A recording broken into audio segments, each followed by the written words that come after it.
Those are not. Those are donations from people who just start seeing, oh, you make cassette tapes. I have some in the basement. Would you like them? Sure, bring them, please. We still have 7 cases of cassette Diary tapes. in Wow. Yeah. They're currently stored in our closet, in the studio, they're everywhere. So your story of haywire is fascinating. So how long was it till you understood the metaphor gone haywire? After a while, I think I Googled a lot of those things. Urban Dictionary is my friend. At what age did you realize that you were artistic or that you had the gift? So when I was a kid, I wanted like one of 3 dream jobs. I wanted to be a teacher, I wanted to be an artist, and I wanted to be a detective. Wow. I watched a lot of like the PI cartoon when I was a kid. I never watched like any princess, like those fairy tale. I watched like this little boy, like Japanese detective. So I want to be a PI. The reason I got into, the process I got into art is I cannot sit still. When I was a kid, I was telling Mary that like if I was born and raised here with better health care, I probably would diagnosed with ADHD at a very early age. So I could not sit still. And my mom, because my sister has like mental disabilities, so mom was worried that like I also have something wrong with me. So she thought she has this brilliant idea. She thought like if she will pay for me to go to piano lessons, and I'll sit there for hours.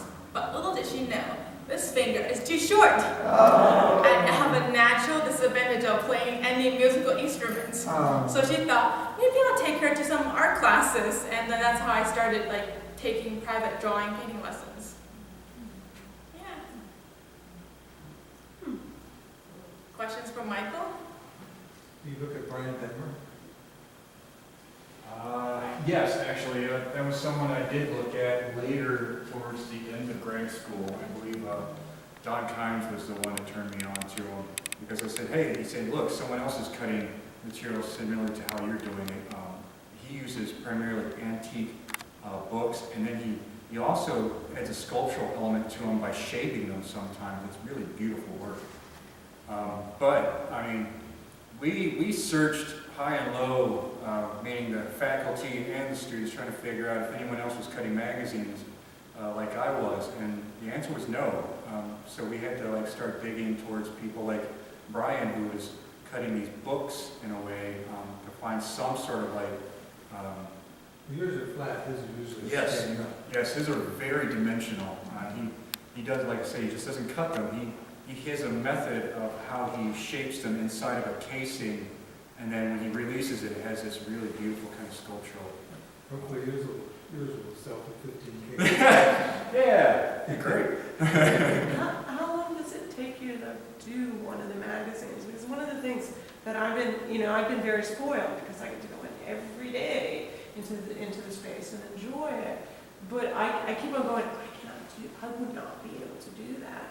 Is it weeks? Is it When I first started doing them, months? in the way that I'm doing them now at least, it took me, I would work on several at a time. It was a continuous thing. So I usually had like 3 to 5 of them I was working on at once. And I would get all of those done, say, at the end of a week. But now, I've done it so much that I can do one in roughly 2 to 3 hours.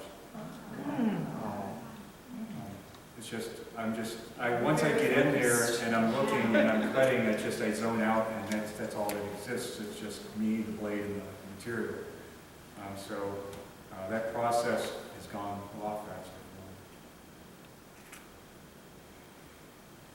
Can you talk a little bit more about the concept of the sociology and layers? Definitely.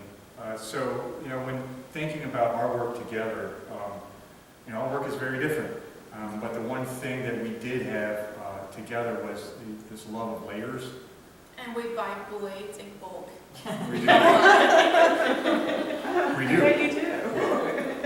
I've got a box at home. It's like a wood box, and it says today's dissection. And I just throw it open and throw the old blades in there, and I collect them. And we just have them in bulk that we just switch them out for the next one.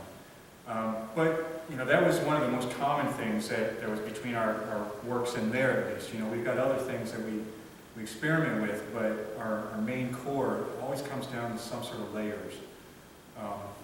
And, you know, we're heavy into popular culture, politics, and a lot of these things converge in our work. So it just made sense that there is a science in people, a sociology in these works that, you know, speaks to current events or the human condition or what it means to kind of live in our modern culture.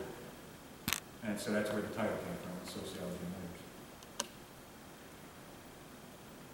Anything else? No, we want to go back in, then we can ask you questions. Definitely. Yes, that's Let's a do great that. idea. Let's do that.